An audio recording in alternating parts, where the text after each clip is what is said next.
Well, the table, I just Yeah, you wanna could- take Probably pass it in it. space. Let's see, cause Gina and Kate. Is Actually, Gina. you really want to make one or two. the last time the table was full. Make sure I don't take anyone's spot. I had one game. Monica. I see what it is.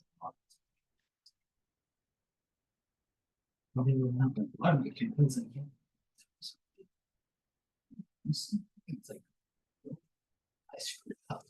And so I actually, after that We game, have I had. a quick little agenda and things, would it be best to have it on this, or if I With have something, someone that's yeah. gonna be joining on Zoom, can they share from, I think that was. part either of way, it. I've got it Yeah. on here, if not. Yeah, we just have to hit that. We could share. We could. Wonder if we could do. Like, all the land time if you don't do, you know, so some of them. like, If not, I can they- just plug in and kind of go through. Yeah. You don't know what you're doing, and you're not putting it in there. Yes. Julie. I'm Chris Barron. They all. Just didn't. Yeah, I saw Are that. you sure? Certain kids, it's sort Of course. all the time. Hi. Fancy seeing you here. I just saw you on the other. Did you get to stay till the end? Yeah, I did. My voice sounds like they have been, so Well, that's. that was good. Yeah, To- just keeping up their spirits as much as. we can. I was just telling Dave that.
So I have.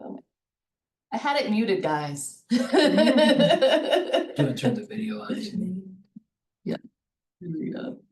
There we go. Sorry. It's like. Okay, so yeah, I let Gina and the Craig know that CJ was here today, because they're supposed to be included in the talks. I don't know if Housing Committee is at all gonna be involved at this point, but we still had it on the RFP as being, so Mhm. I didn't wanna like exclude anyone, plus it's a public meeting. So people can be included anyway and still, you know, help with the planning. They don't, no one has to be excluded. So, let me see. There's one, two, three, four of us here, but I don't know if we need one today anyway. Only if we only need a quorum. Yeah, because I don't think we're for- voting on I anything mean, today anyway. and right, technically, it's the first meeting of the year, we're supposed to elect officers, Yeah, but at the same time.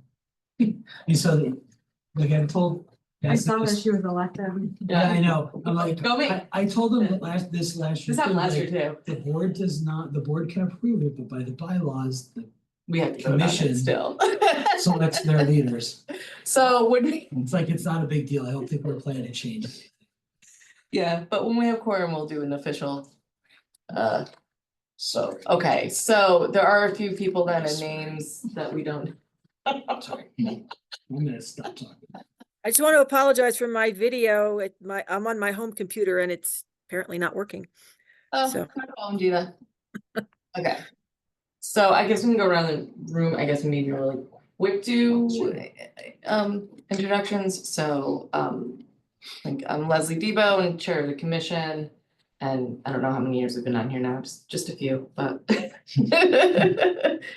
but I don't really have too much else to say into that. Craig Scott, I'm representing the Conservation Board. I'm Julie McLean. I'm the Dryc Youth Commission. Maybe for 2 years. Yes. Ish.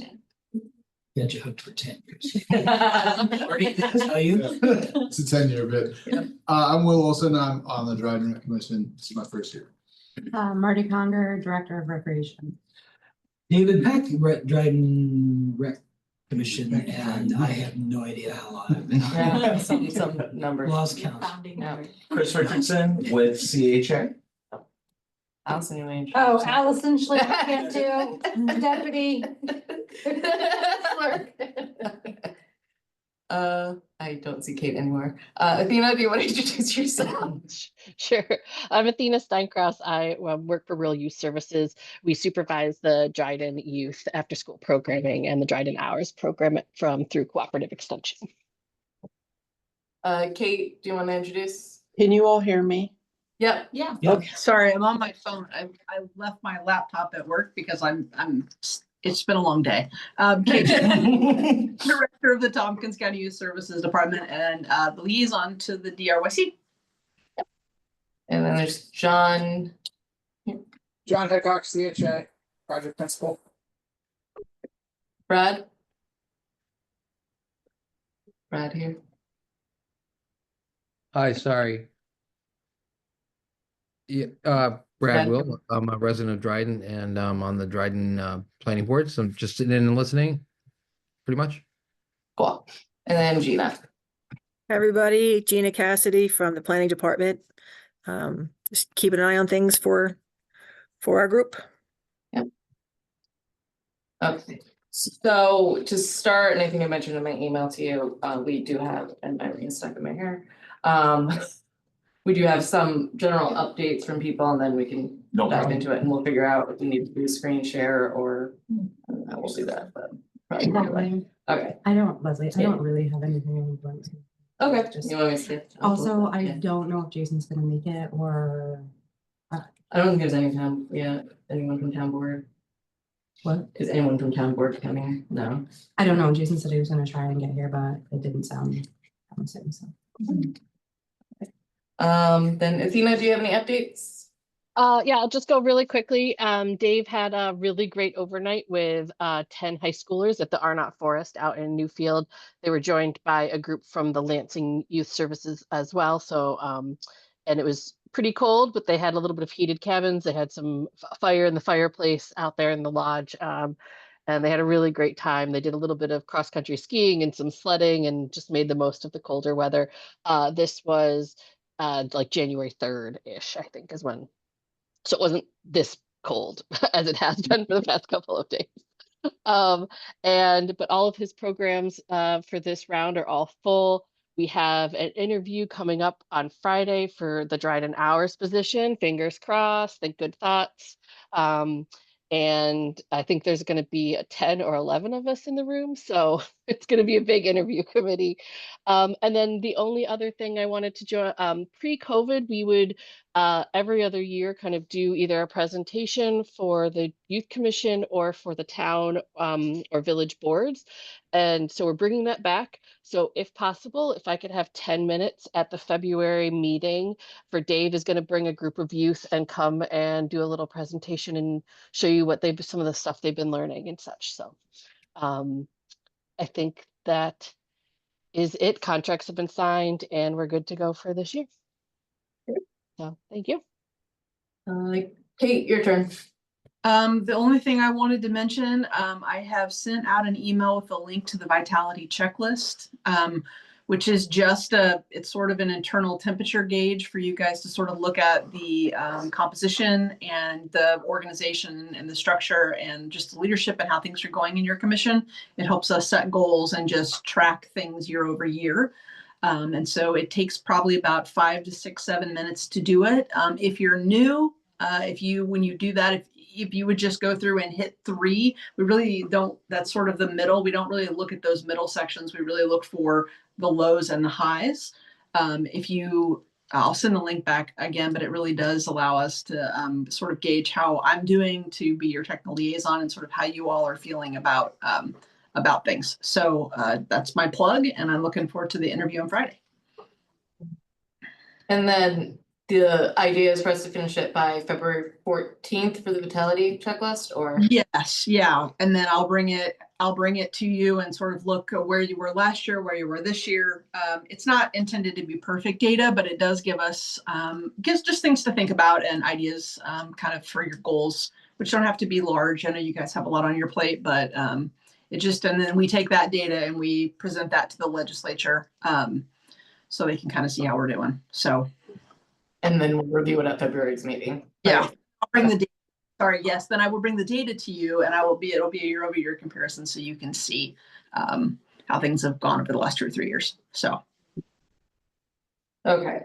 So then, I just had one more thing after. Yeah. I'm sorry. Yeah. Okay. I just also wanted to share that I'm part of a youth employment Tompkins County committee, and the workforce development of Tompkins County has developed this community resources map, kind of partially in response to kind of youth homelessness, but just giving resources throughout the community. It's linked to Google Maps, and they're just starting to kind of spread the word. So posters and such will be out, but I'll put the link in the chat so that it can be included in like minutes or whatnot. But especially those of you in schools that we're working with youth that may be homeless or have other needs out there, this kind of can help. And it talks about food and housing, but also mental health resources, et cetera. It kind of breaks it down, educational resources, job resources, and that kind of thing. So it has a lot of stuff, but you can easily click and it'll take you to a list of like, here's stuff in either Tompkins County or a little bit's regional as well. So it's really awesome. It's a work in progress. So if you do look at it and you notice that there's anything missing, you can reach right out to them and they can add it onto that map as well. So yeah, just wanted to point that out. Does the chat get saved? Or I don't know. okay.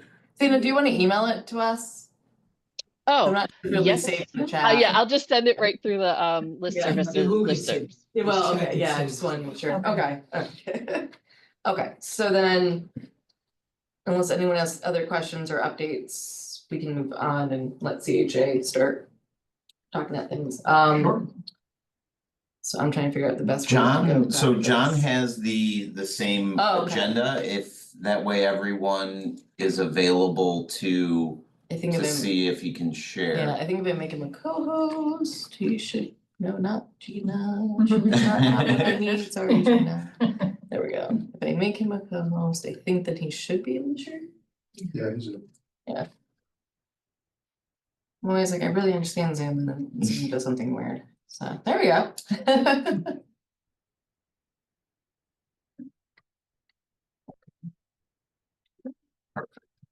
Cool. Does everyone see it? That's on their computer. Is everyone seeing that? Yep. Cool. Great. So just to start, I know John and I were both here in person, but we wanted to just reintroduce ourselves. So I'm Chris Richardson. I'm gonna be the project manager and the sole point of contact for the project for CHA. Going on my 3rd year with the sports group at CHA. Love outdoor recreation, which is why it's a perfect group for me to be with. And turn over to John on that.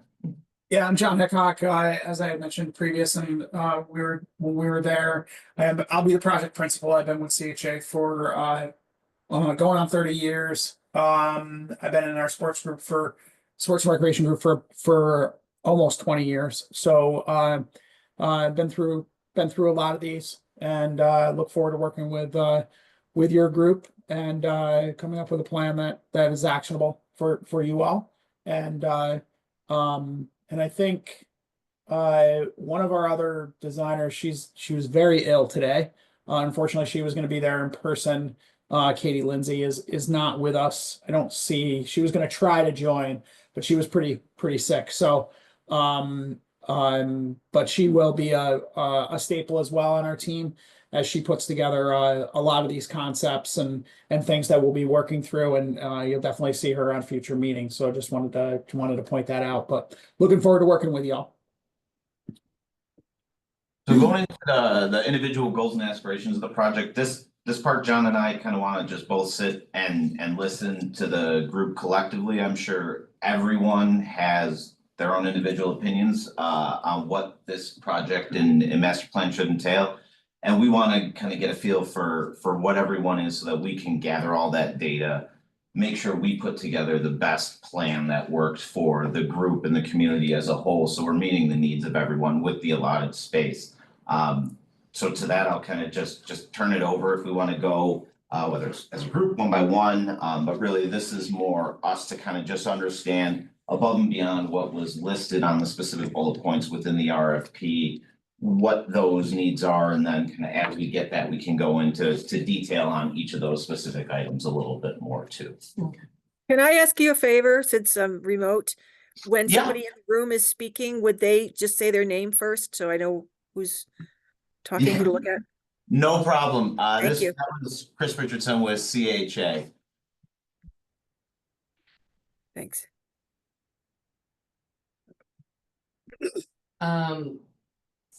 So Gina, it's Leslie talking, by the way. Do we want to go round table or do we want to talk generally? Like we talked in meetings. I mean, I don't mind starting that. Yeah. Okay. So yeah, we had to definitely significantly, lower the amount because it did become very clear with the wetlands, like it was going to be an uphill battle and might not even have gotten approval to do any kind of development due to the type of wetlands.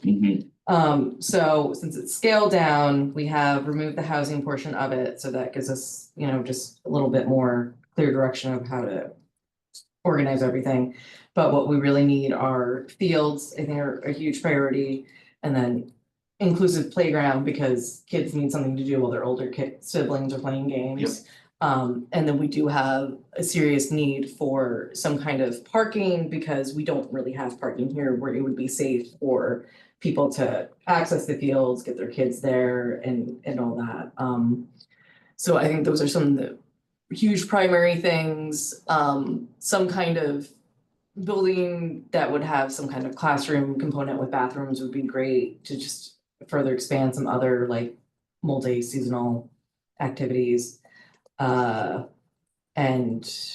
I think we talked about concessions and. I don't think we really need that. Yeah, I thought about it. I don't think. I mean, like we could fit in concessions in one way or another, right? Like, so. Yeah, I mean. Yeah, I think once we scaled back, like changing back to this, I think it's less. I mean, I think if there's even a classroom though, it's like you can always have a small kitchenette in the classroom, right? And then we've kind of accomplished what we need and then we have a pop-up concession, right? Or a grill in the back. Yeah, like totally better than nothing, so. I think, trying to think if there's anything else we touched upon. I mean, storage.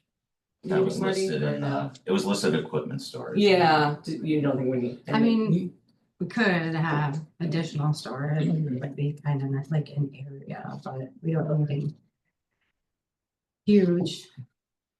I mean, I do need more storage Right, space, well, so. and I think, but there might be, it's something to consider though, because like you have the storage building there that's been built, Mhm. but if we can incorporate something, you know, that has more storage to it, don't get in trouble, I don't think, if No. we replace that building.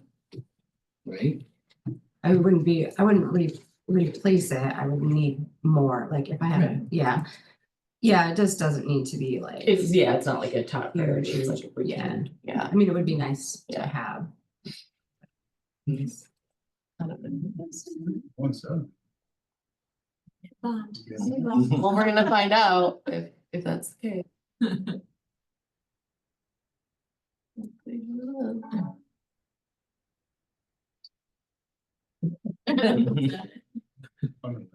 That was perfect timing. Did you were like us?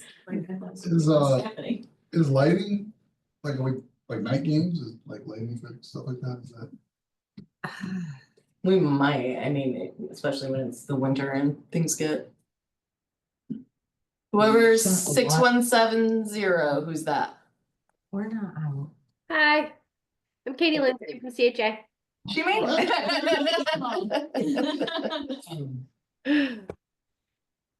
Yeah, I mean, We there's don't not usually a do lot of a lot of outdoor stuff at stuff in night. winter, and I think lighting in that space might be a problem just with the residences next to us. Yeah.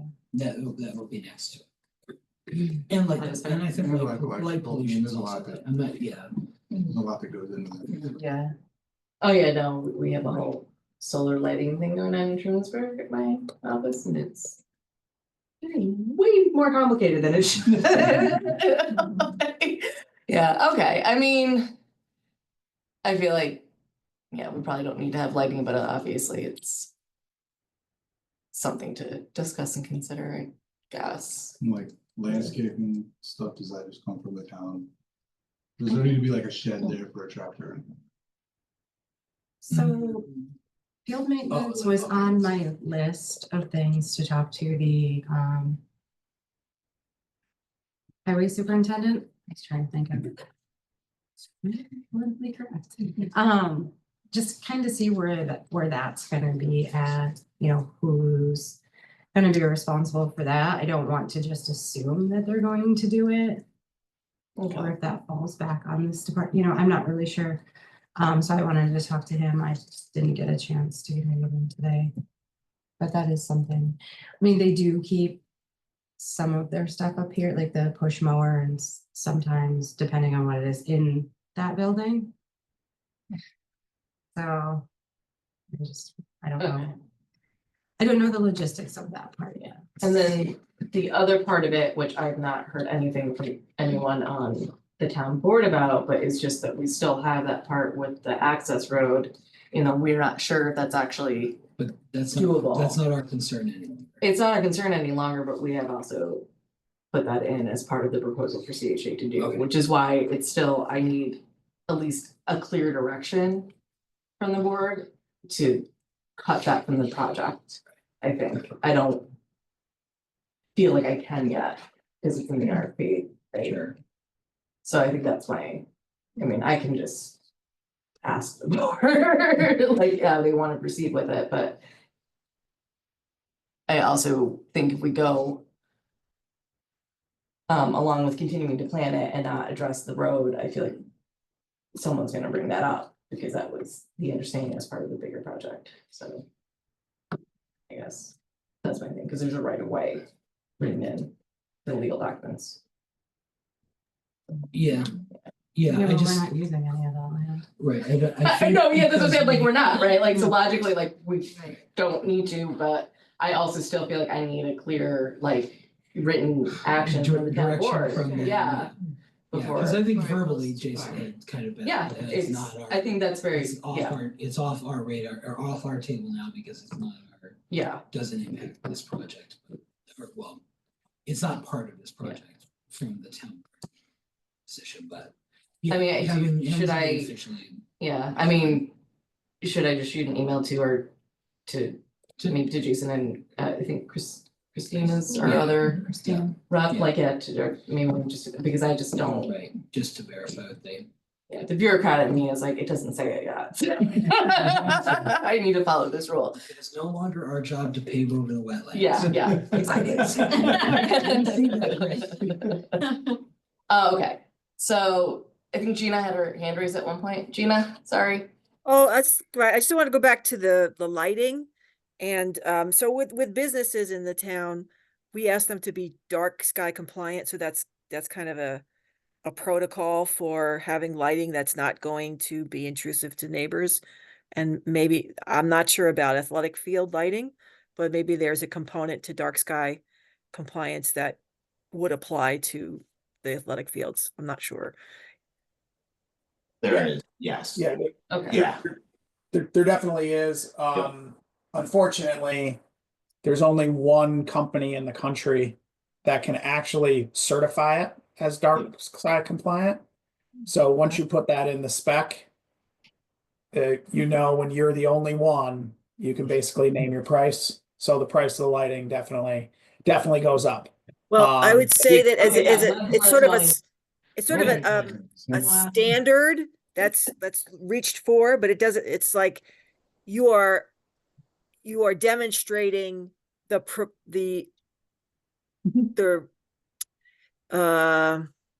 what am I word I'm looking for? You're demonstrating, you don't have to be like in that particular program, but demonstrating that you are following their protocol, right? Sure. And not having More companies certified by them.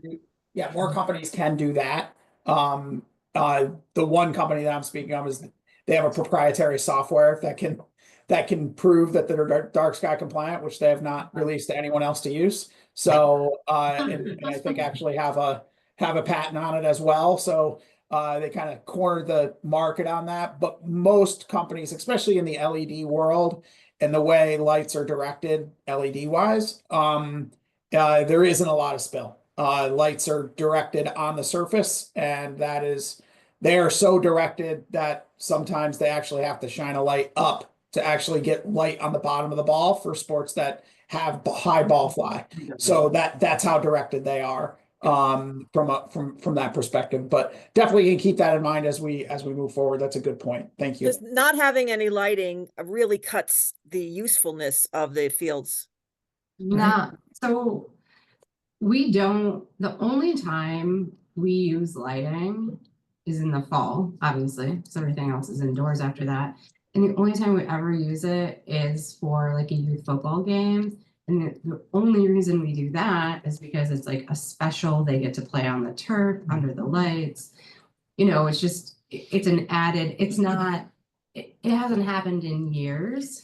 I'm not a huge fan of youth nighttime football games. So, and that's the only time. And really, we could still And so probably that can't utilize be it with the that's school. And yeah, and that's at the high school anyway. Yeah. It's not like we Which don't. is more fun too. Right, and that's the whole point of it. It's like, you know, the little kids are on the turf and under the lights and, you know, it's fun for them. Other than that, there's not a time that we do anything past dark. Just, Okay. they're little and it's late. I think we did, when we did the Turkey Bowl, did you guys turn the lights on for that? Yeah. But that was another like special event, and that's why they wanted it there, was because of the turf. So, I mean, we don't stay up late here. Okay, so, I feel like, no, that was all the items of it, okay. I guess from a goals perspective, as we look at goals and aspirations, obviously, I believe this wants to be kind of an all age park, and be able to be used by any. But I'd like to hear from you all, like the user type that you're anticipating here, and those types of things, just so we can kind of wrap our head around. Some parks are 100% playground and a picnic table, and the other parks are, and I did, I heard the inclusive playground and things of that nature, but want to kind of hear a little bit more of what you envision folks doing here beyond maybe what was in the RFP, I think we can figure out, baseball is definitely there, a ball field, a multi-purpose field, those types of things I think we understand, and we'll dig into that a little bit further, but just all inclusive as a facility, how do each of you see this being utilized? And Marty, do you want to speak more to the age groups and programming that we do? Well, yeah, I can do that. Sorry. No, it's fine. I don't know what everybody else personally has on their mind of what they want. So my programs are mostly at this time, kindergarten through 6th grade. We do try to do some adult things, but it's hard to get the adult things in with the kid things because we just don't have the space. So we're trying to get adult softball league back. One of the issues is field availability.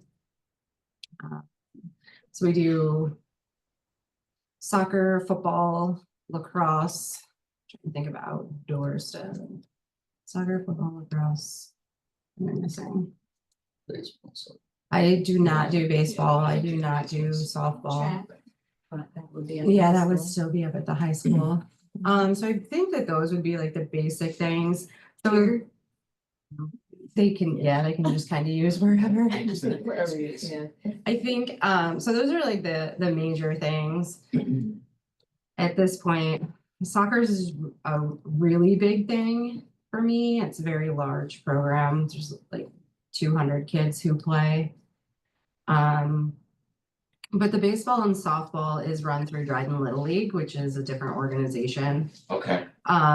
So the thought of a baseball softball field for me would be more of for adult use or family use or kickball something, not something that would be, like World of Little League stuff. Yep. That's just not on my, and I don't think that the town, I don't think the town will ever be taking over Little League. It's just not ever gonna be our thing. Will we share with them? Absolutely, if they needed the space. But for what I envision and what we're doing here, for this department, that it's just not, if that makes. It does. So with that is kind of talking about the ball field. Do you envision that having an outfield permanent fence, or would it be open with just a backstop and bases? Would there be different? I'm definitely not a home run fence kind of gal. Okay. It takes up too much space. Yep. And that's what's happened at the high school is they put in a home run fence, and so that took up a huge space that I had planned on using for soccer to make our soccer program bigger. So that kind of put things in there. It's easy enough to do a temporary fence if you like. We can. Yeah, and It's scalable too. also if the outfield is up against a tree line, there you go. Solves that. Home run. Yeah. So I know there was talk about a playground, which I think is a great idea. It's an expensive idea, but it's a great idea just because when we do have things like at any of the elementary schools in the district, it's nice for parents who have kids in the programs, but kids who aren't old enough yet. Yep. Or friends, whoever. It is nice to have that now that we're at the high school again, because we were at one of the smaller schools in the district that had a playground right there and everything was right there. And it was nice, Yep. For the parents and for it to be close too, so they didn't have You to. don't have to split your attention. Right, yeah. So that was.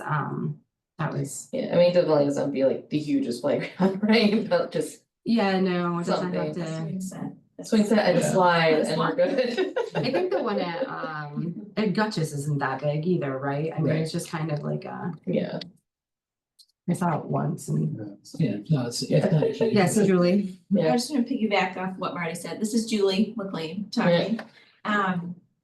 which is just thinking about who's coming to Yep. these events. So I have elderly parents who come to all of my children's things, and it's very hard for them to get to the field because where we have it is at the school and the parking is way down here and the field is way up there. And they're trying to drag chairs and they can't get. So I would think if we could consider that in our, not only the parking, but kind of the design of how it's laid out as like, not only elderly folks, but like the people who have the really little kids. You've got a baby, you've got strollers, you're schlepping all of this stuff.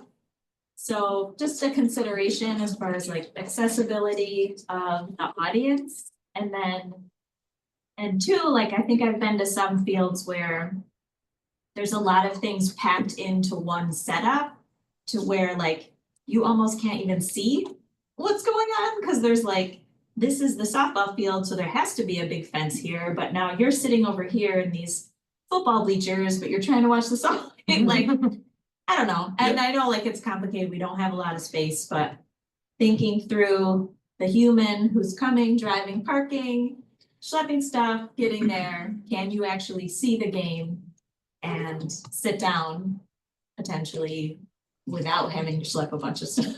Yep. We did have that problem before when we were at Cass event though, too, is it being accessible.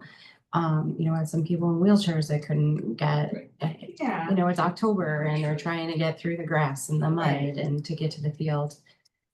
And it's just, and at the school too, I mean, they have an access road there, but it's gated off, so you can't. Right, it's gated can't off, get and then through my there. mom is driving over the grass and then like breaking stuff, and then up to fire close. And I'm getting yelled at. I'm like, it's not me.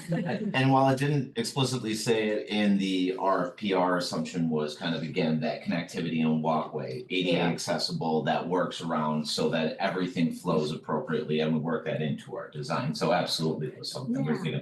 One thing in that I know in bringing chairs was, as we look on the, are you looking for bleachers of any size? Are they permanent? Are they portable? Sizing of that, They're also very expensive. Well, Yeah. Well, and I'm kind of torn on it, cause it's like you Don't worry lose about the space, but at the cost same of it. time, people can't. I think worry See. about the functionality. Yeah, So- it's hard to figure out the best one. This is David. I think what we talked about on the fields is basically a rectangular space that can be lined, can be adjusted and aligned different ways. And I think I would think putting in permanent seating would make that more difficult. I mean, you really could only just kind of put it around the outside. So bringing for within this space, I think probably just the ability for people to bring their chairs and set them up, because you'll have soccer, you'll have, the young kids playing soccer first thing in the morning in this type of field, and then the afternoon, later in the day, the bigger kids, and now their field encompasses part of what was the little kid field, and I think just Yeah. that's my thought on it when it comes to seating. Yeah, so if we could just kind of talk about the fields a little bit and expectations as it relates to the multi-purpose field and I think, and I'm sorry if I'm not hearing it correctly, but there is no baseball or softball program. Is that true, or do we want to bring some sort of baseball, softball to this facility? And if we do, what is the level that we're looking for? Because they all have different base path dimensions that we want to accommodate from that perspective. So the youth baseball and softball is handled by a different organization. There's a baseball field, and then a little league field already, and softball I think just uses the high school. Mhm. So I think for us, what we'd be thinking more is for adult softball, or kickball. So it's, we don't have to worry about 75, 90, 60 bases, or even worrying about having a pitcher's mound or anything. We're just, it's flat Yeah. sand. Or So adults. adult softball, like kind of Legion style type thing is what you're looking for? So you say that again? Like American Legion type style softball, adult leagues like that, churches, things of that nature that may utilize it. Is that what you're looking for? Yep. Okay. And would you want that as a dedicated field or where you could have, you know, say. In the outfield, you could play lacrosse when that's not happening, so kind of Yes. more of a multi-sport ball field. It's not baseball, softball specific, but then you can also utilize it. Okay. Yeah. No problem. As long as the structure is there of the field, the Yeah. infield, does that make sense? Absolutely, yeah, you've got your infield diamond and Yeah. your backstop and, you know, a bench for the dugouts, and from that, kind of whatever's happening in the outfield with no fence, you're not constrained to what you're having out there. I just don't want to assume that Chris said it, but I don't want to just assume that that's correct, because no one really said it other than Chris, is that there's a bench for a dugout. Is that what would be envisioned, or is it a true dugout? Yeah, I mean, Not that we would put in dugout, because I think Right. that gets very expensive and ADA Yeah. access, but there are some at-grade dugouts, you know, those types of things, or it's a fenced enclosure with a fabric roof. There's a lot of different options that we can look at from a dugout perspective. You know, typical parks may be a chain link enclosure with a fabric type roof structure.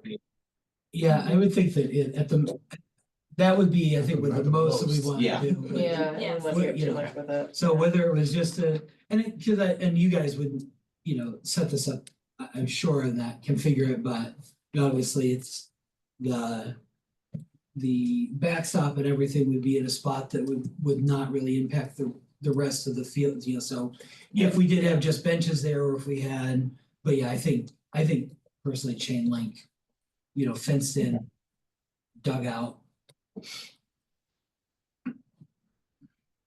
I know, Marty, you said you do have a youth football program. Mhm.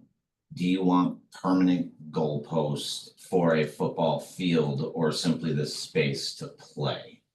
So just the space to play. Okay. I do own goalposts. They're at the school in concrete right now. So we used to play at the elementary school behind there.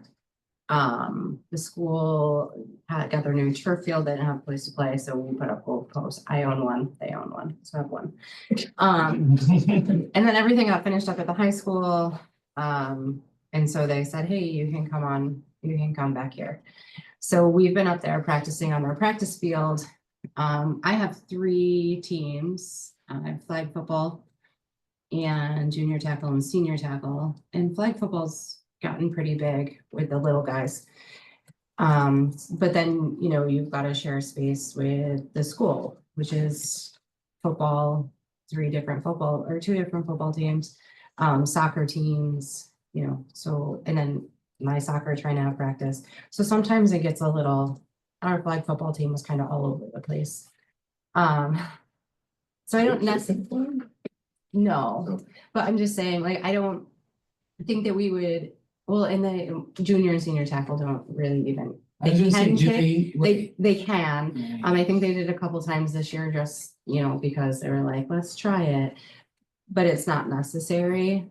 You can do, all right, you can do temporary goalposts, like a wheel-in goalpost, or no? Yeah, there's options, but again, if there were permanent structures, there's concrete foundations and Yeah. structural components so that they don't fall over in snowstorms and windstorms and things like that, we just want to make sure is planned for things like that. It also kind of limits space on what you have, so to understand how we would lay everything on if we had a dedicated specific football field, or again, if we're just kind of talking specific multi-purpose fields that can be lined for the specific sports and look at it that way. Yeah, I think something that could just absolutely just one big area that could, you know, be lined for football. I'm pretty sure if football would have practice there, it would mostly just be maybe flag football, and they don't really need anything lined, but then it would be soccer, and then you move on to lacrosse and yeah, they're more little cones. Sun 6 and plays flag, don't I know? They're more of like cone people. Soccer goal. Yeah, There you you could do that. Now on the lacrosse side of things, boys and girls, do you use a unified field or do you use two different size fields for that when you We stripe don't those? have girls lacrosse anymore. Okay. Would Once- you? Currently, Currently, Yeah. yeah, there's 3 different levels of lacrosse that we have. So we have K-2, and then we have a 3-4, and then a 5-6. There are 2 different travel teams.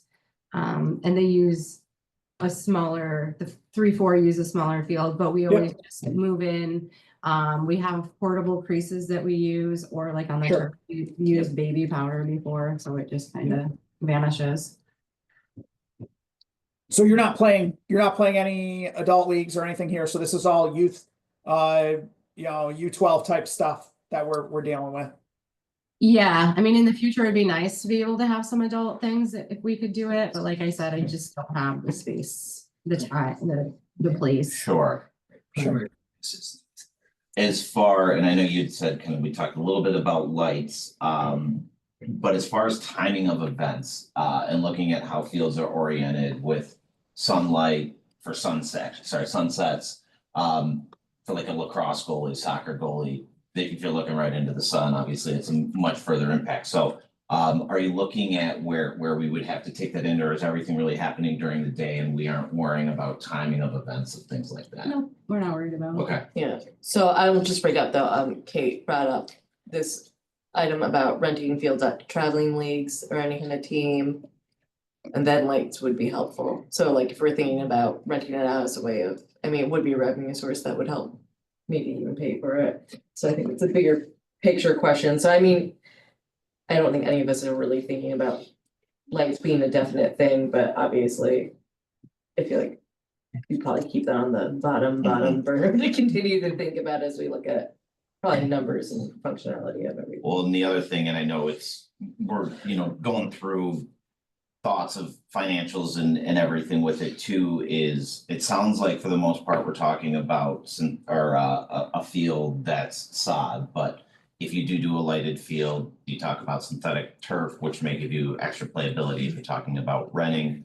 Obviously if a rainstorm happens, you can play on that much quicker without damaging. There's kind of just that thought process too. Is this all natural grass? Is there some synthetic turf component to that? Is there a need for it at all?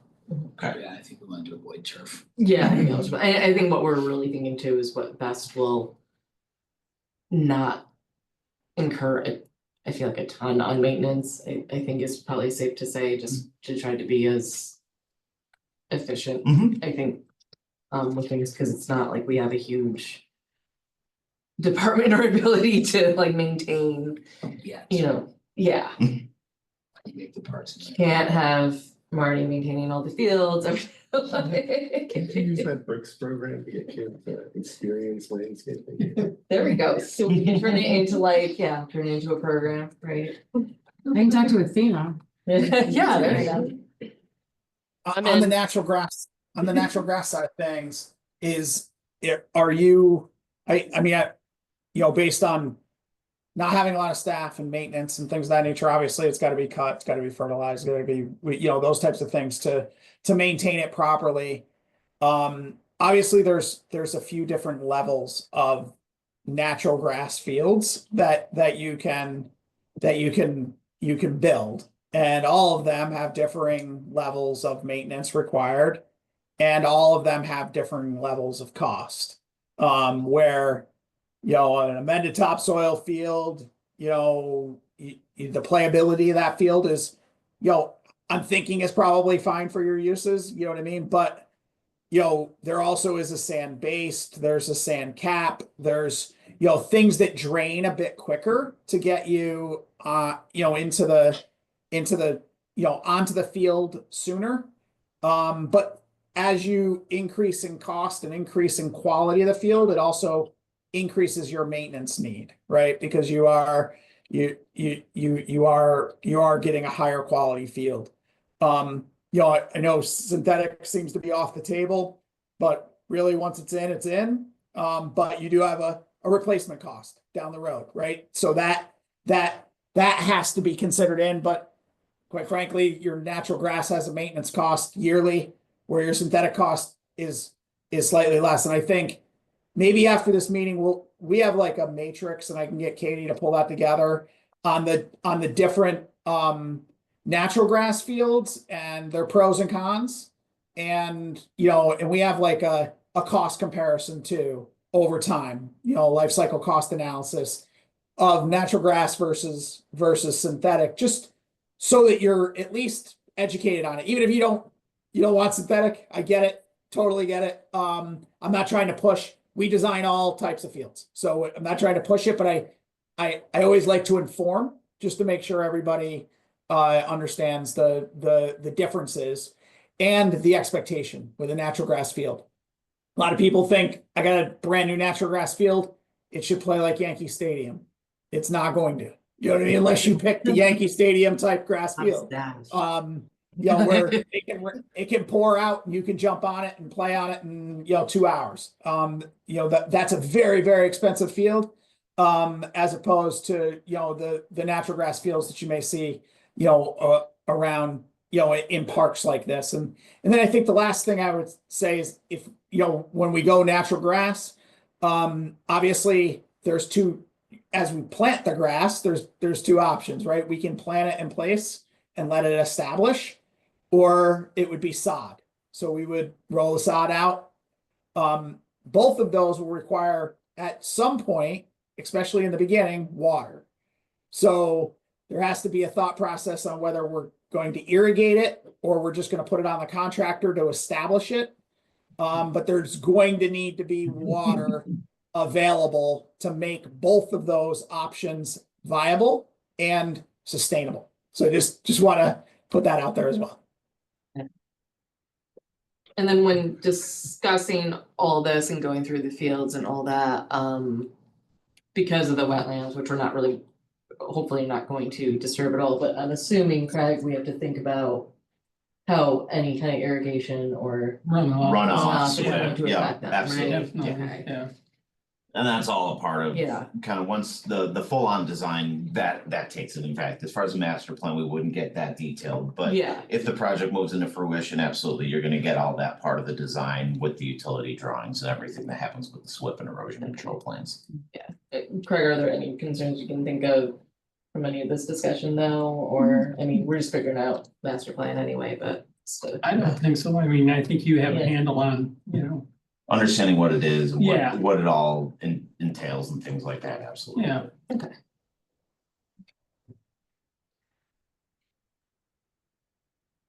I guess just on the we briefly talked about it, but it sounded like these are fields that kids and young adults can play on, and parents and spectators bring chairs and kind of surround the field, not necessarily having any portable bleachers or permanent bleachers that we would need. Obviously, I think I heard someone say that gets costly. Not only does it get costly for the seat, but anytime we have a seat, it requires a toilet. And permanent toilets get costly in a hurry. And the number of toilets you need are based on the number of seats. So I'm not saying we wouldn't build toilets. I'm just saying that if you're bringing in chairs, I have nothing to base the toilets on from a code perspective. So we can build as many or as little as few, I should say, toilets to support the facility. But when you have a fixed seat, every 100 seats requires a number of toilets. Wow. So that's so keep that in mind. Yeah. But we're doing toilets, right? Yes. Real ones. Like I now, had someone that tried to buy a house with No composting toilet. toilet. And that kind of jumps into that support building and kind of talking about what Yes. may be in it. Toilets, concessions, I heard a classroom, I heard those types of things. Maybe Chris, maybe Yeah, you want I'm- to talk about that a little bit. Yeah, I kind of think of like a centralized building, right, where that can all be, Yep. right, that's where the back, almost like, I guess probably essentially, almost like a pavilion, like you would see at a, like Stewart Park has, and just an enclosure. But I would say a real building with all four walls, but because then, if there's other, sometimes we run out of classroom space, we haven't been able to expand any too much adult programming or any other activities that people might wanna do, like even like a yoga class or something, because we don't have a classroom, so just to have the one would be helpful. I know that there's sometimes youth programming with cooking and stuff. I think that's actually at the high school that Dave Paul does, but Yes. but even then, to expand something like that, even a cooking class for like adult, like a kitchen app would probably also just be something useful. Within the restroom component, have you thought about how many toilets are needed based on practice, events, Yeah. kind of all in all with what's going on, say at a peak at every field's being used and what that entails as far as what we put in that building? We get by right now with 2 porta. I was gonna say, potties. there's Like the porta potties in busiest there. soccer morning. Oh, at the high kinda, school? Yeah, Yeah, that's Yeah. right. so it'd be nice to. How many stalls are there in the per field restroom? Is it 3? I think it's two, and then the third one is Is the the handicap cell? handicap facility. Yeah. I believe that's correct. And then the On men's. the boys side, I think is, I've never been. there's,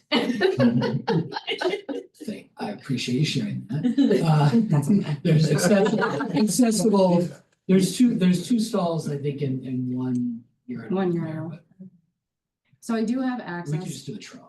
We Like, could. It's totally fine, yeah. a concrete trough. I do have access to those bathrooms in the fall, because we have our football games down there, and sometimes I'll have like spring soccer. It depends on, if the person, like, if your parents like can't get up there, like sometimes they bring people down, and people with like a bunch of little kids, I'll walk them down there. It's nice to have. I know what they look like when they're done. Yeah. I know it's the only thing, it's the maintenance of it is also a pain, but I don't know how many we really need, cause I feel like, we do get by with like 2 or 3, we don't like the porta potty. If you're getting away with 2 porta johns now, maybe we start with a plan that has 2 family toilets, right? So they're any gender. They're a little bit bigger. And they have, Well, they have a a- diaper changing station and those types of things in there. And that way, it's just who's ever in line goes in. It's not, Yeah, you're not waiting. This is Not the- one line's longer than the other type scenario. A change station and adult changing station. Adult Yeah. change- Adult Oh, changing yeah, station. you're right, change. yeah. Close. No, For no. anybody no. with disability, Yeah, someone with needs toilet room. Yeah. Yeah, Right, good. that's what my wife does, special education, so that's, we They've done think that. about these. Yeah, I feel like I haven't seen that. it makes things very complicated. So, Were you saying you would just do that as like the third neutral gender one? no, they were gonna do Okay. 2 family bathrooms, that way it's Okay. just, so is it kind of like they would be like 2 private family Yeah. toilets, right? So the whole- Yeah. Yeah, correct. Large. We'd have 2 exterior doors on the Both building, accessible. probably. Yeah. Probably 2 exterior doors on the building that Yeah. just says, restroom. We haven't drawn it yet, but I'm anticipating that's what it would be. And then on the classroom yoga type facility, how many people are you thinking in there? And obviously you said yoga. Is there any other uses? We've tried to do like writing classes in the past, like art classes. I mean, nothing more than 25 people, maybe? I mean, Okay, maybe so a dozen, like 10 even. Well, if you did, I was thinking just like. Oh, really? I'm like, Well, being there's- really well, low, But but. there's a difference between space for, writing in art class Right. or yoga. Yoga, Yoga's yeah. gonna take up more space. But in Right. my brain, I'm just thinking like a room big enough to hold, 50 people to do, just put them in there, Even just having Because- events, if people wanna do birthday parties or something. Well, you never know. I Yeah. mean, Homer's doing, I think 50, it's sir, yeah. Pilates or something, and it's packed at these things. Yeah. So, I mean, if we get those things, The better, because then, yeah. like. I mean, and then, say we do something for 12 people and then I have to cap it at 12 people. And then I'm And you're mean and you didn't let them all sign up. Correct. How dare you? Are we thinking this space would be above the restrooms and concessions, like 2-story? Or we're thinking this is all one single story? I guess it depends how this fits, right? Most I likely one recommend single let's- story in Yeah. this situation. Yeah, unless we have some sort of topography that we can work with where the building ends up. I One would agrees. highly recommend 1 story from, because then you're gonna get into elevators and Yeah. all those types of things are accessible, so. But if there's topography where we can bury it and then we have a ramp that goes up to the top level versus the lower level on the exterior, that may be a possibility, but. We don't know yet, so Okay. it sounds like you're looking for 50 people standing, is that what I heard? And that's like 350 square feet a room. I can't see your ceiling tiles, are they 2x2? I'll count.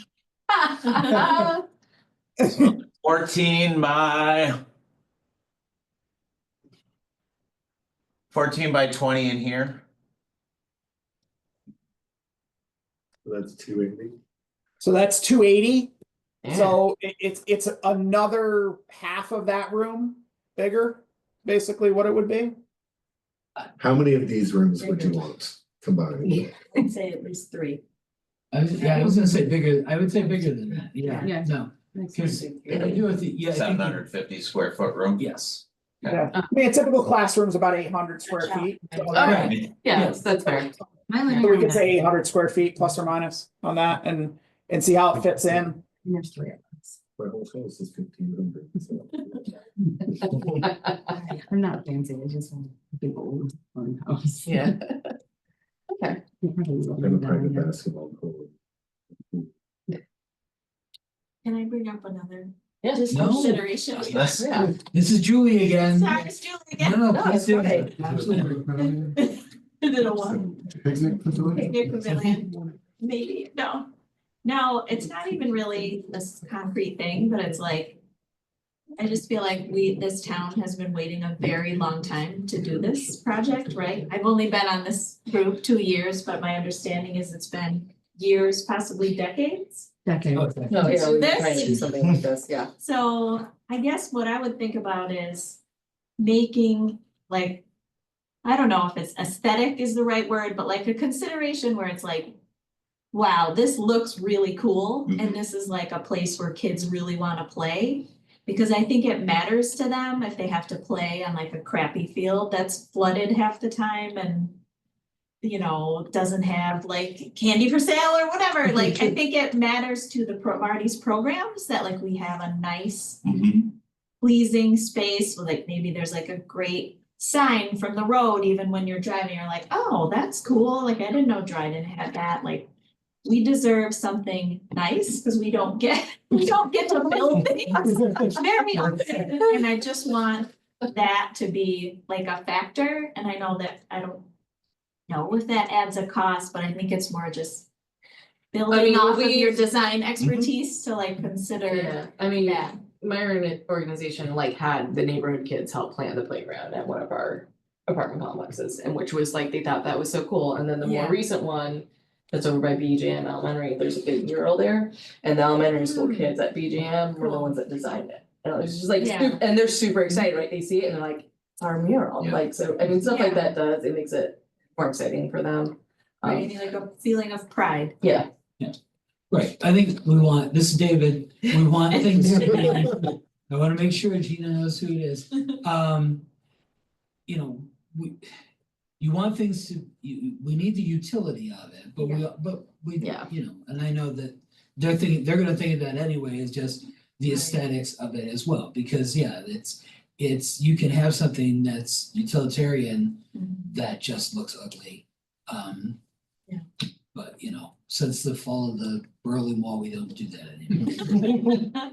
I think there was also, I don't know if Lauren was here when you were here, he's the historian and clerk. Oh, that's right. The racetrack. With the, We can't touch the racetrack. With now. the- But I think they're, With you know, the- and to kind of implement a community aspect is kind of, so you have a wow factor that's kind Yeah, of tying the Yeah. community Yeah. and maybe the history of the site together is kind of Yeah. just an idea, We but have- absolutely, because I think once we also, There's a racetrack here, that's Yeah. awesome, Well, you know, and to if kind I- of tie that all together with it too. Yeah, and if I recall, for like the large building for when it was the like fair place, whatever. Yeah. Was The shape of the, an octagon or Yeah. something. Mhm. So, you know, and I'm sure I can get Lauren that. can, yeah, we can find, Yeah. we have stuff just to, you know, that can inform, that be nice to. Yeah, but even just that, Cause we even do wanna just have that history, to have that history tie in. I've never. to have the history tie-in, I think that have the tie-in to, honestly, of the like flora and fauna that's there, like even if we can't walk through the wetlands, to even have, you know, any kind of like educational kind of plaques or whatever. Hey, listen, Dave and his kids could definitely identify plants and do some like historic. Oh, yeah, like that would be a fun thing, right? They've held for things sure. out there, like, don't disturb them, you guys can check them out, this is what it's For like sure. in our community, which is also makes it way cool. Okay, And I know when we were looking at the larger project, and we were talking about walking area and boardwalk. You know, I think still to think about whether or not, you know, on the outside of this, we can incorporate, not a boardwalk, but a walking, you know, walking path around it, depending if the size makes sense, because then people, you know, you can come up and. the big informal sign, but do not walk through here, and this is why. Right, but then, and have yeah, they have information about the wetlands, but, you know, I think of the times that when you bring your kid up for, you know, my wife used to do this, we bring the kid up for practice and then walk with Yeah. a friend, Yep. and so just Definitely. to be able to do that, or to like coach can say, okay, take a lap, Yeah. but it's 3 miles, take a lap. Maybe instead of those telescopes, or you can like. This really has been happening for a long time. It's been a pipe dream. I mean, I don't even know if I was in high school yet. That was before we knew that there were wetlands. This is actually just still the They didn't know space. they were- There was, yeah, Yeah. just more of like. So this is just still the space, and these are just like the up close of like what they were thinking and some of the things to look like. Okay, And this seriously was, so 2011, it seriously was a Really was. a dream, Huh. like a dream exercise as Yep. opposed to we're really going to do this. You know, here's something that we can do. Or could do. Here's something we would like to do. Think of. See, but even. yeah, and even their concept kind of was similar to what we had thought with the wetland, with that wooded bridge. You Yeah. can go See, through like, the that's what marshy they're- areas and things Yeah. like that. And now we know that we can't do that. The super restricted wetlands. Yes, Not the best. Yep, yes, that's right. We only have the best. that's what I'm saying, like, you talk it up, and you like to do the best. one. Talk to your wetlands. You can't even, you know. Right, but yeah, and like it's, I'm picturing, I'm glad you put it that way, like what's happening here, who's coming. Like, Yeah. something that taps into all these different scenarios, like you have adults, like Dave was saying, come, you drop your kids off, you don't need to watch them, but you can walk the loop. Yeah. You've got your really little kids, they can play on the playground while your older ones are on the field. If you've got your elderly folks, they can use an actual bathroom. Or maybe Yeah, go yeah. inside and like, I don't know, maybe there's a pool table or whatever, we'd figure that out, or ping pong, or like you have teenagers who have little kids Okay, playing like on the even if field. you like throw something in What there. will the teams be Yeah. doing, you know, like. Yeah. Cool, just to get Really in that trouble. way for everything. Beautiful theater geeks.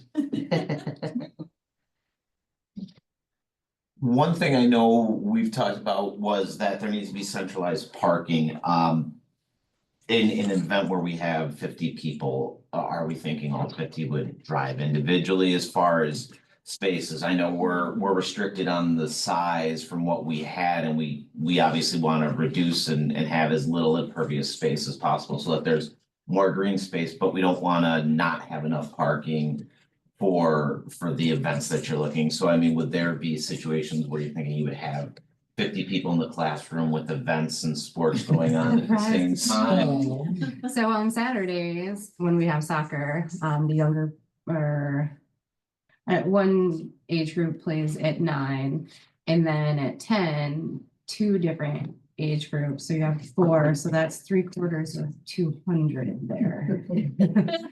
Those are just children. Yep. So there's a lot of in and out. I mean, also weather dependent, obviously somebody has to bring the kids, but sometimes, 6 people will come, or sometimes just mom will come. It all really just depends. But soccer is like a huge one where there's just a lot of people. And it seems like it might what we just do flows from how many parking spots you can get out of Yeah, the plan, yeah, I whatever. guess. I mean, depending on where, access to it, where it is. I mean, there's parking at the school across the road. If somebody would have If we have a to. spillover parking. Yeah, I mean, if it's scenario. necessary, not like that's something I would bank on, but the elementary school is right down the road here. It's wouldn't be safe for them to walk it, so it's like.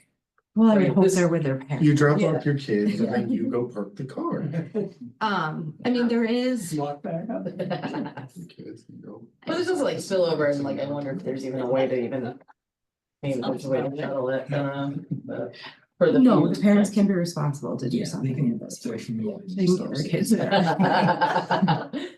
But no, hundred It's been a long fifty way. kids kind of at the max is using the space is a good Yeah, understanding for us again in. Practices are gonna be a lot less because, okay, maybe a parent stays, but games, friends, family, Yeah. Yeah. extended, so there's gonna be more understanding kind of again, what's happening and how everything's flowing and kind of the vision for that certainly helps us lay it all yeah. out that So way. like Monday through Friday is more of just like a drop off and run and, you'll have a very small handful of parents who stay. On the weekends is when it Mhm. get big. And then, I mean, if we do adult softball or something like that, You said doo-doo. if we do my adult softball, if we are able to, that could be 50 people or, Okay. but like I said, if you can't make it, Yeah, I mean, I feel like I'm willing to sacrifice some yeah, parking, right, if it means yeah. we just have to work out. The a- maintenance building across the Good road for the school, I'm sure that they would be fine with people parking, Right. parking lots right there and it's right across the road.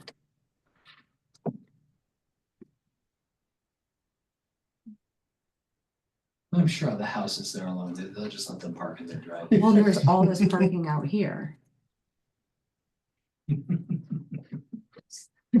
Lots of parking. That sarcasm was on pretty thick. Yeah. The sarcasm doesn't necessarily translate on the Zoom. Not want people going rogue and parking on the road here, No. because that would be bad. Because So, there's no, there's. right, and some people They're gonna might do do it. that. mean- So. Yeah. From a playground perspective, I know we kind of said swing set, larger slide, jungle gym kind of structure. Like 15 kids at the most roughly, and then thoughts on the surface. Is that more like a rubberized kind of softer surface? Is it wood chips? And is there a preference or a thought into either of those? I don't like either of them. We can replenish wood chips with like gathering from the community and feeding it through. Don't they have yard waste collections that they do and they put the mulch and stuff back there? Not the town, so what Yeah. you should And what kind of use. wood chips? Yeah, Okay, I okay. feel like I know that. It used to be like Can we just monster spread something to like any of the school playground. Well, Mm. done. What? I'm going to. What was that? Bye, Kate. Should be cooler than any of the school. Hi. playground. Yes. Gina has a question. Oh, yeah. Gina? Hi, so I was recently at the APA conference in Ithaca, and there was a really great presentation on inclusive playgrounds. And some of the considerations for an inclusive playground would be areas of shelter for kids with autism or kids get overwhelmed easily. Some place that they could retreat to. And you can look these things up. I wouldn't expect you to understand exactly what it is just from my describing it. And also maybe places like parents, like, I think it's great that you have like ADA considerations for the bathrooms. Also for maybe for the playgrounds, you have a parent in a wheelchair, they can wheel like right up to a structure if their child is playing in the structure and not have like hidden places where the parents can't see the kids or can't get to the kids, things like that. So I saw some really cool um inclusive ideas for playgrounds for, to include kids with disabilities, but also, parents who are with disabilities who are supervising the kids. Yeah, because we want to avoid what the elementary school did this year, and they made the playground a little more inclusive, but you can't actually get a wheelchair there. So It's cool, that was my specific question about their playground. So what is the most popular ground cover? the playground. Yeah, like, or what's the benefit of one or the other, or your recommendation? Because I know which one I like my feet in. But I don't know. So it's gonna be budget driven, right? And I think that's probably here on the agenda here, what your budget is, but obviously wood chips is gonna be your most economical process. And those just aren't your run of the mill, wood chips. You get mulch that you put around your house. It's somewhat specialized to playground cushioning. The next is kind of a rubber chip. It almost looks like mulch, but it's a rubberized material that lasts longer, less maintenance. You can rake it back around and kind of get it back smooth again. Where the wood chip side of things, they do eventually rot away, and you have to replace it. And then there's just the soft surface, right? So that is a rubberized poured surface and or tiles that would go around the structure. That obviously has the highest price point. It also has a replacement item. So from a capital plan perspective, when it wears out, it's wore out, and it doesn't provide the cushioning anymore, and it's much more difficult to replace. So just, not your maintenance folks aren't going to be able to just go out and replace the rubberized surface. You're going to have to get somebody there to do that. Where the other two items that I mentioned in the beginning are bagged and or truckload. So they're pretty easy to get and spread around and stay compliant. The other is a little bit more difficult, and it's probably triple the cost. So just from that perspective, I think we could, when we put our budgets together, we could tell you what those differences in costs are with those 3 or 4 different alternatives. When Katie puts that together, we could do that, but it's going to be budget driven. But I guess to answer your question, what does most people do? Depends on how much money they want to spend on it, right? So, and if you're making it truly inclusive, those surfaces start to really matter from that perspective, and how impaired people get around the facility and be able to access all of the items that are there, or maybe some of them. So it gets much more difficult in wood chips to get, people around that are somewhat impaired than it would be if it was on a soft surface and things of that nature. So I think we can talk through that as we go through the process and see what kind of space we have left and where it might fit in from that perspective to go from there. And I don't know, Katie, if you have anything else to add there. I think you covered everything. We can definitely show you a bunch of different options for the talk through it. Yep. It might actually be the only place that I would be okay with turf. I like the rubber. For a small, I like the rubberies. Or Yeah. I do have, I just have one last thing that I just thought of to keep in mind is that, so there's an access road between, I think you guys have been down that, between town hall and the highway department. And there are houses there. It's not like a public road or anything either. So I don't know if, we need to talk to those people, like how we're gonna get to these fields, taking them into consideration. And And I also know that those, I mean, they all have small children and dogs and stuff, and they come over here and walk their dogs and their kids ride their bikes. So I don't think that they would be opposed to what we're trying to do here.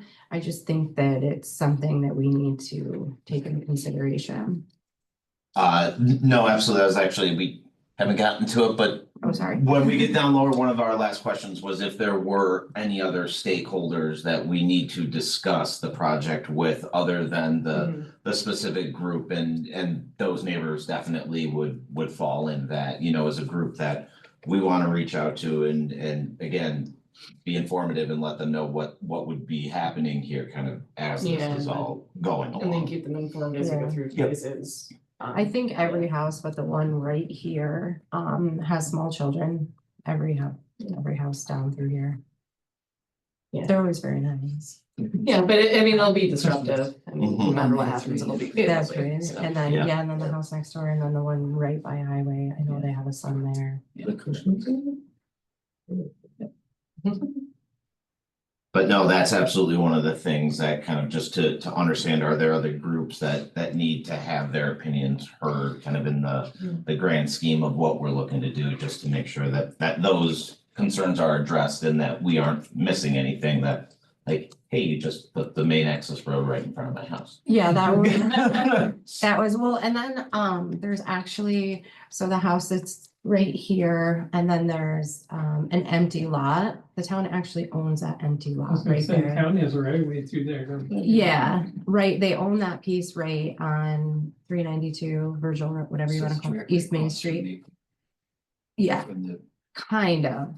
It's like, it's directly across from my storage building right out here, because there Okay. used to be a house there and then there was a barn back here, and then the town acquired that. So the town does own that piece of property right there. I believe. We know it. So that's an option instead of having to run behind everybody's house, you know. Yeah. Again. And you just run through my storage building. Well, and understanding circulation may help too, as far as, you know, again, on a practice time where you're getting more pickup drop offs and how Yeah, that to be works. that So you traffic. aren't, this practice is coming in, is this coming out, but everyone's doing this. Now we can flow it appropriately. So that may give Right. us a better opportunity to look at how we circulate everyone out from that perspective Yeah. too. That would be, that was like the only thing I could think of.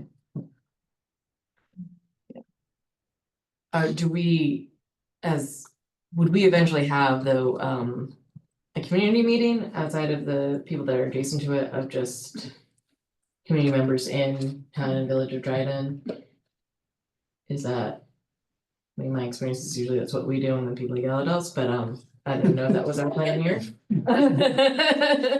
Say, can we get a splash pad? Can we have a pool? And we're like, yeah, they're gonna ask for a pool. Can we have a petting zoo? Yeah, they will ask for a pool.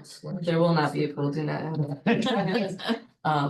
But I mean, is that generally what people are thinking? Do you guys usually do community town? We've done, whether they're virtual, whether they're in an auditorium, and everyone in the community is welcome to come and voice their opinion, positive, Yeah, negative. because the community members here are very active and vocal, and they don't. Yeah, fair, vocal, so I know that they probably will want to at least be able to have some kind of say or opinion in it. Now, would that be at a point, you know, as we're gonna go through and kind of put together a couple concepts based on that? Are we looking to have that conversation once this committee has kind of figured out what that final concept is, or get input on multiple, I think we had three, you know, the three concepts that we have put together, you know, as we then move forward through the master plan? Yeah, I think just to add to that before you answer, I think, you know, what we've done in the past is put the concepts together. And then, you know, based on the committee input, and then go to the public with something tangible to show, rather than show up and start asking questions like we're asking tonight, because you will get those, I want a pool, I want a splash pad, I want, you know, you know, I want to play roller hockey, you know, all of those types of things where I think if we develop a concept and a story of how we want to get there, we can let them know kind of what at least the committee feels is the most important things to the facility, but we're here to listen for sure. You know what I mean? But but if you show up with a blank slate, you'll never get through the process, right? So you gotta be able to direct at least. We'll get definitely different answers, but we wanna make sure that we show up with something to react to, not react to a question, react to a plan. I think is probably a better approach, but that's we're totally up to do whatever you think is best for your community, but I've seen that work best. Yeah, no, I know that I agree with it. I've been on both sides of both ways. Yeah. Because when did we task you guys with 2 plans or 3 concepts? I can't remember how many concepts. But yeah, I'd have to go back and look. Yeah, I'll have to go back. I can't remember because I think we went back and forth on what that would be. But yeah, if we have the 2 or 3 concepts, and you would along have like with kind of a write-up as to like Yeah, similar to right? this, where you're gonna Yeah. have layout behind it. that's outlined and things like that goes through everything from an aerial perspective of the site and how everything would interact with it. Okay. And then next up, we'll have just like a cost sheet of how much a pool actually costs, and people will be like, do you like? We would love to design a pool for you. No. Right? But Guys, I have a skedaddle to pick up a kid from the board. What's left to talk about? Budget, sky's the limit. Whatever we're allowed to do. Very nice meeting you, Thank Julie. you, Julie. Yeah, thank you. Julie's going to pick up her 5th grader at 8:30 at night from basketball practice. Yep, and that is why we. Sorry, really Julie. need This way. yeah, I apologize. I have to bounce to pick up my kid at 8:30 too. So, but you're in great hands with Katie and Chris. And we'll definitely be in touch. But I think Chris wants to, before we jump off, just kind of go over schedule and what your budget is. We don't want to show up with a $20 million project when you have 2 million or 1 million. We want to show up with something that's tangible and actionable. So it's very, very important that we understand that at least a round number that we're trying to design too. So, but you're in great hands. I appreciate everybody. I hope you all have a wonderful evening. Yeah. Thank you, John. Thanks, John. Bye. We haven't been given a number really for it. So I did touch base with Chris a little bit about this, and the person who would be able to inform us a little bit is not here. So I think maybe we could connect with him and kind of be like, hey, you know, what are we thinking? You know, what are you thinking? What's an attainable kind of number? So I think he's the one. Yeah, So, and it'll be a question of initial cost plus ongoing maintenance of it, right, as we plan stuff. So the ongoing maintenance part would kind of be, that would be an every year kind of budget thing. Yeah. That wouldn't be part of this process really. That would be, I mean, they would give us the number. Yeah, I was like, I just but keep it in wouldn't- mind. Yeah, but that would be something like every year I'd have to be like, okay, we need to budget this amount. Yeah. This Yeah, amount. and that's more kind of that falls into your preventative maintenance, where when you get your construction budgets, you're looking.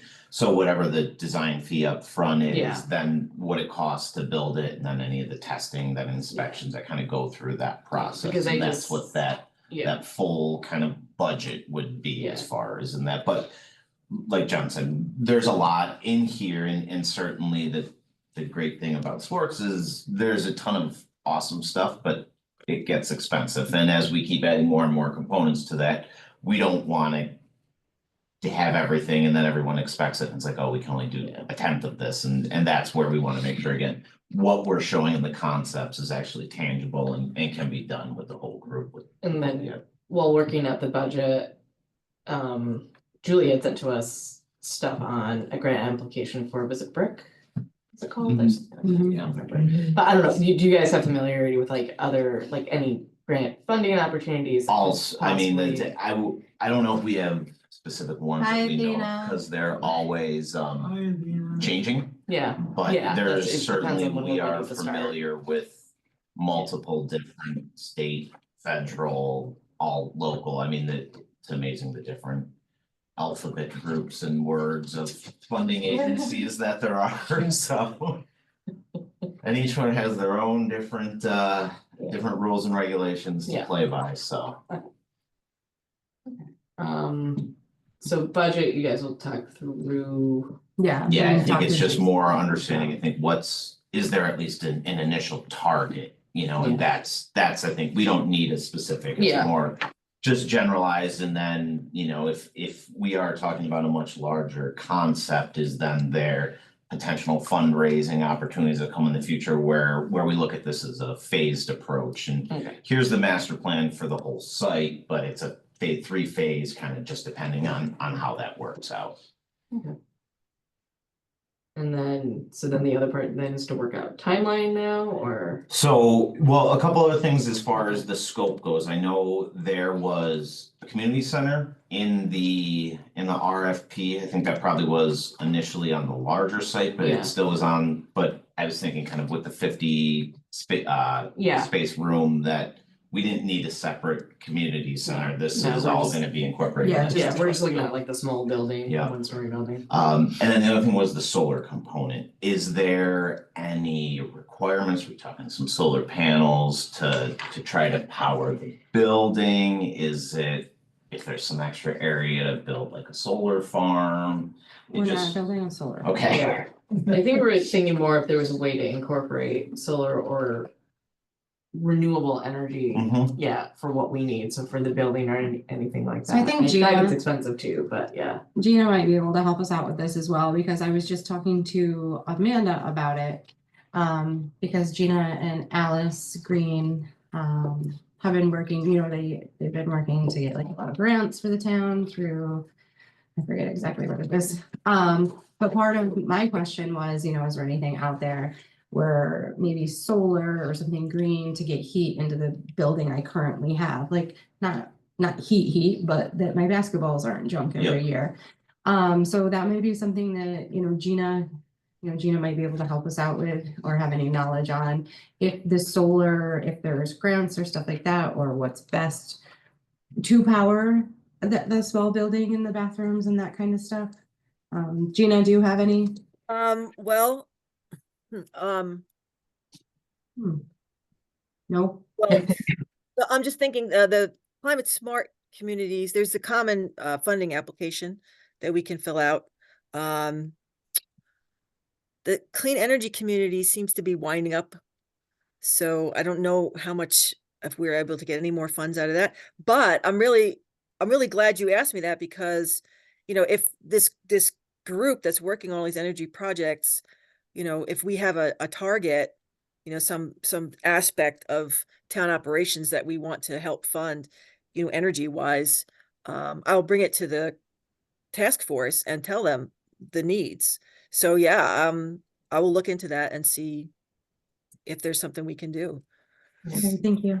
Yeah. So, Marty, would you do me a favor and like maybe shoot me an email about what would be useful for you, and then I can take it to the task force and we can see if there's some way we can work towards it.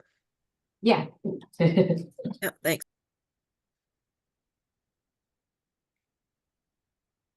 And then I guess I know there was the larger site, now we're down.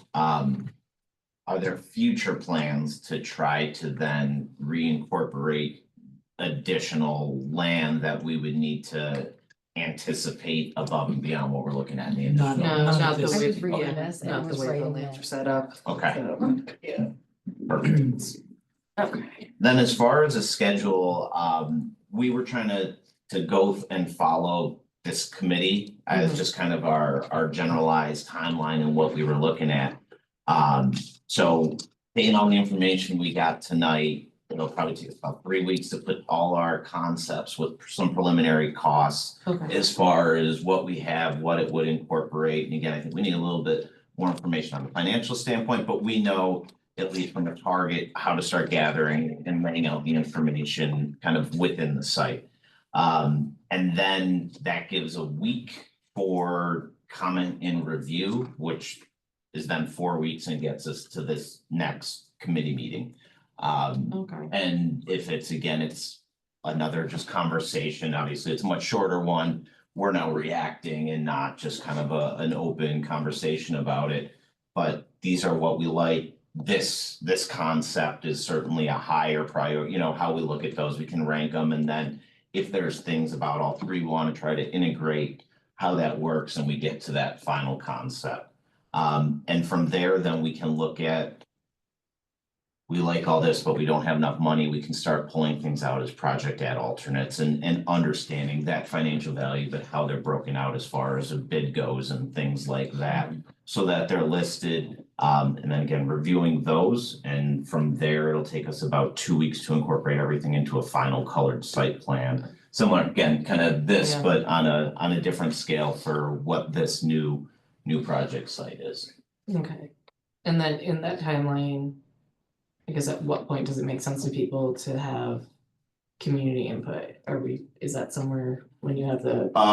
We can so I think at that point, we would do the concept review and comments, so probably get through next month's meeting with the Okay. concepts. Let's get that kind of put together. Okay. And then is there a specific, like, I know this committee meets the fourth Yeah. Wednesday. Is there a specific meeting time, date that would happen, or does a special meeting need to be scheduled for it? Yeah, that we'll have to talk about, I Okay. think, with probably maybe town board, or I don't know, but maybe planning board meeting, yeah. Probably be some other public meeting. So You can do it as this one and. we you can could, do it in we'll just corporate. go to it. Yeah, that's Yeah, true, just- we could do it as like our, maybe even March Just meeting like or the- something. Town board does, open public hearing, Mhm. come, say what you want, no one shows up. Which is where we did. People will we show. talked about this one. Yeah. But, okay, Yeah, and that gives us, you know, the opportunity to present and show the town here's what we are kind of looking for as far as the master plan goes. And then once that happens, it's, you know, next steps are, if this goes into the full-on design, you know, if that's with us, great. If it needs to go out to another RFP and we need to kind of bid on those services, so be it. But, you know, those are kind of the next steps as you then look to get the full design of the project and put the project out to bid from there. Obviously, we would love it if we were the ones to truly design it as well as just come up with the master plan, but certainly understand that that's not always the easiest thing, just to say, oh, yeah, here you go. yeah, But that's kind of the next steps on where we'll go from here. okay. So we'll plan for you guys then to come to the February meeting and discuss the concepts. Yeah, so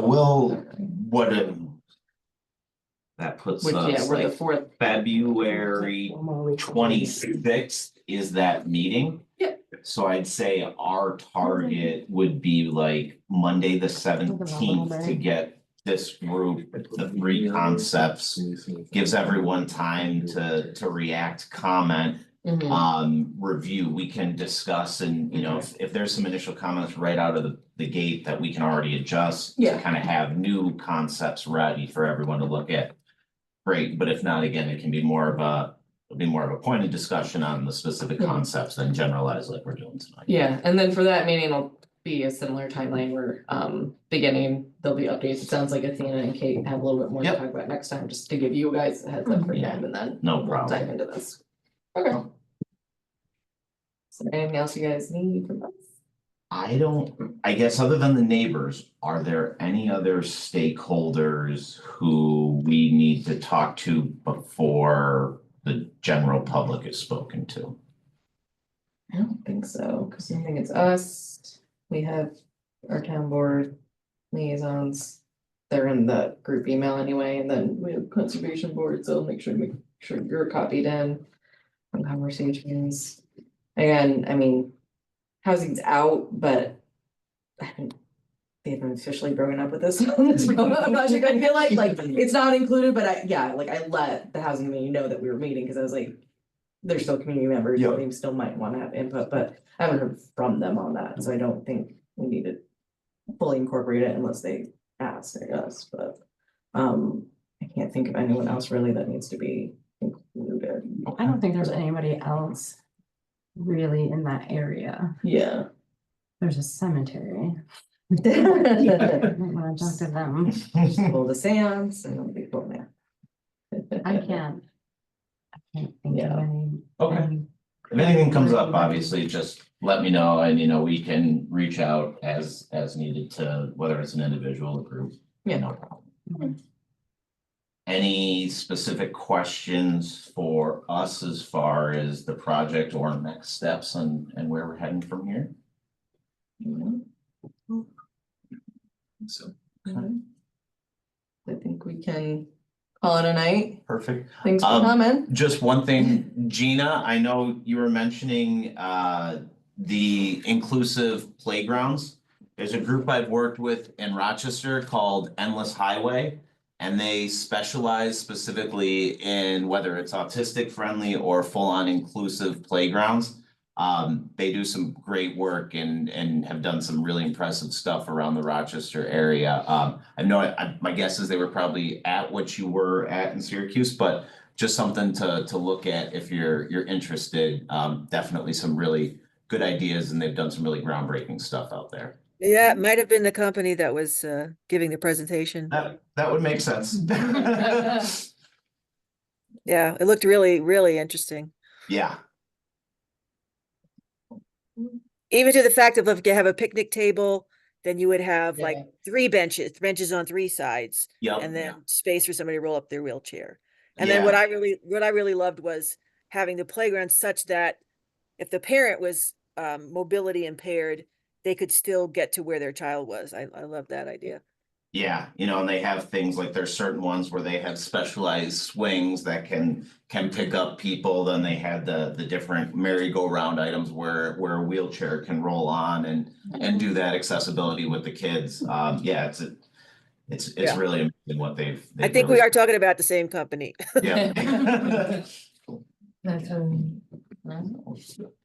okay. Well, thank you very much, everyone. We're excited Thanks for to coming. Thanks, everyone. Thanks for including me. go from there. Good night, Bye. Gina. Good night, Judy. Is that right? Katie? Yeah. Good night, Katie. Feel better.